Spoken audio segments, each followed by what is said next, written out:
We have the Tampa Bay Buccaneers taking on the Chicago Bears. This is your Week 2 2023 prediction and preview video. Hit subscribe if you're new. Also hit the like button. Let's start off with the home team, the Tampa Bay Buccaneers.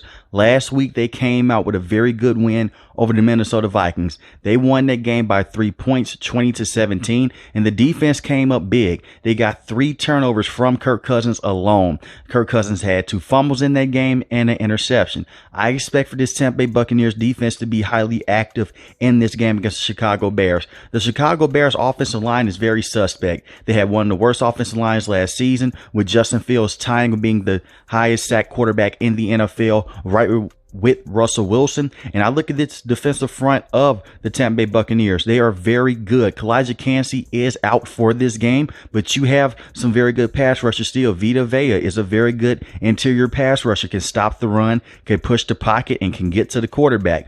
Logan Hall is another good guy to have on this team. He's more of a guy that doesn't go out there and stop the run, but you have Shaquille Barrett on the side as well, is a tremendous pass rusher. So I expect for these guys to go out there, get to Justin Fields a lot, and for them also to send a lot of blitzes as well. Todd Bowles is a very good defensive mind, and I expect for him to come out and bring a lot of pressure on Justin Fields, a quarterback that doesn't do well against a blitz, and he's already in a bad situation with the offensive line being suspect already. But I'm looking at guys in the secondary to make some big plays. They cannot give up big chunk plays to guys like DJ Moore and guys like Darnell Mooney as well. The secondary needs to be able to hold up, and I'm looking at guys like Jamel Dean, and you can also look at Ryan Neal as well at the safety position, the strong safety position, and Antoine Winfield at the free safety position as well. Carlton Davis is out for this game, so you're looking at a guy like D. Delaney to start opposite alongside Jamel Dean. The secondary is beat up,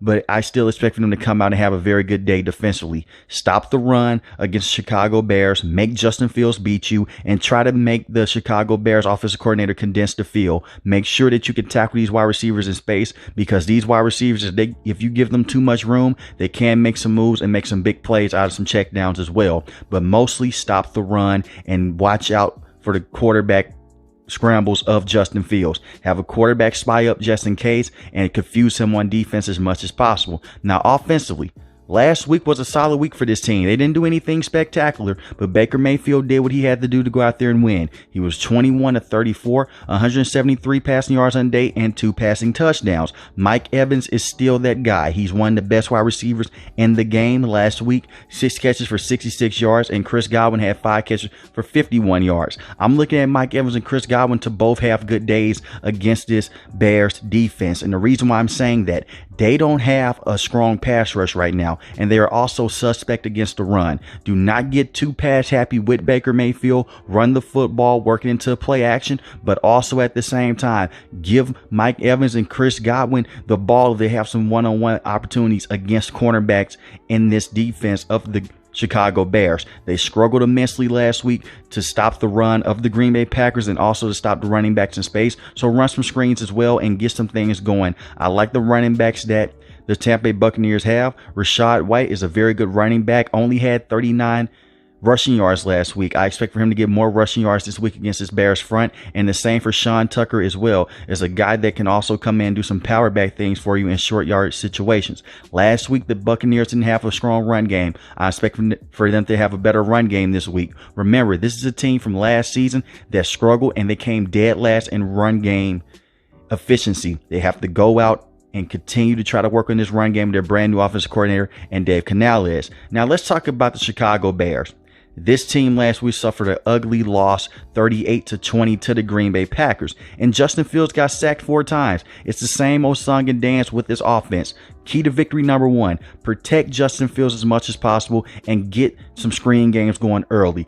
Give DJ Moore the ball. He has to get more than 2 receptions in this game. Only 2 receptions last week against the Green Bay Packers for 25 yards. Get him going, whether that's in space, give him some end arounds, just do anything possible to put the ball in his hand. You trade the first round, your first overall pick for him. So you have to go out there and use it to the best ability. And Justin Fields has to be more accurate as well. Justin Fields did scramble 9 times last week for 59 yards. That is okay. But at the same time, you don't want your quarterback to be the leading rusher for your team. I'm looking at guys like Khalil Herbert come in and step up. Khalil Herbert is a very good running back, but he struggled last week. 9 carries for 29 yards rushing. Has to come out and be better in this game. I'm expecting for them to try to condense the field a little bit, then open things up. But this offensive line has to be better. Get some screen games going and get the ball to your key receiver in DJ Moore and Darnell Mooney. And Chase Claypool has to step up. Show horrible effort last week. He's a guy that has a huge body, a huge frame. Go out there and make some plays as well. Go out there and get yourself open. Justin Fields is not going to be able to throw you open all the time. So go out there, get open, and catch the football. Now, their defense has to be better. Their defense could not tackle running backs in space last week. It was a lot of miscommunications. They have to come out and play with grit and tenacity, and they have to go out there and sack the quarterback. They struggled getting to Jordan Love last week. They only recorded 1 sack on the day. Go out there, whether it's going in with blitzes by blitzing Tremaine Edmonds or TJ Edwards. Do whatever you need to do to put pressure on Baker Mayfield, because one thing about Baker Mayfield, he does not do well against pressure. So blitzing in this situation should work, especially Matt Eberflus, who is a very good defensive mind, just like Todd Bowles in the NFL. Go out there, blitz these quarterbacks, and put a lot of pressure on Baker Mayfield and take that run away. Do not give up big plays to Mike Evans and Chris Godwin. If they cannot get pass rush besides Yannick Ngakoue, it's going to be a horrible day and a long day for this defense to go against those talented wide receivers and those weapons. With that being said, I have the Tampa Bay Buccaneers winning this game 23-17. I think that the Chicago Bears have a lot of good offensive pieces, but they're going against a very good defensive front and a very good defensive mind in Todd Bowles. They don't have enough defensive help to come out and put pressure on Baker Mayfield, and I think this is the type of team that Baker Mayfield will love to go against. They may make some plays in the secondary, but I just don't see that pass rush getting home to Baker Mayfield without them sending a blitz. If you're new to the channel, hit the subscribe button. If you like the video, hit the like button. Who do you have winning this game, the Chicago Bears or the Tampa Bay Buccaneers? Most importantly, want each and every last one of you guys stay safe, stay positive. Thanks for watching the video, guys. Peace.